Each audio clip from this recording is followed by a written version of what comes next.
Hello everyone, in this video I'm going to show you how you can add border to your photo using Picsart Photo Editor. Tap on add icon and select your photo you like to edit, and going to select this photo, and to make the border you're just going to select the border and adjust body outer and change body color, adjust body size, and for the inner you can remove or add and change body color,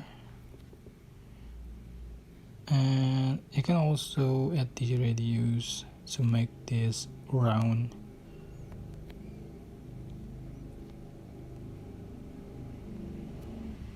For the opacity,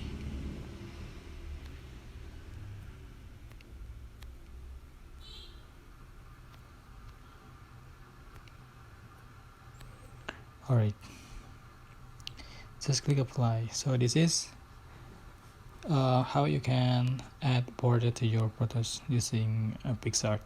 I hope this tutorial was helpful for you guys. Don't forget to like, comment, share, and also subscribe. Thank you so much for watching.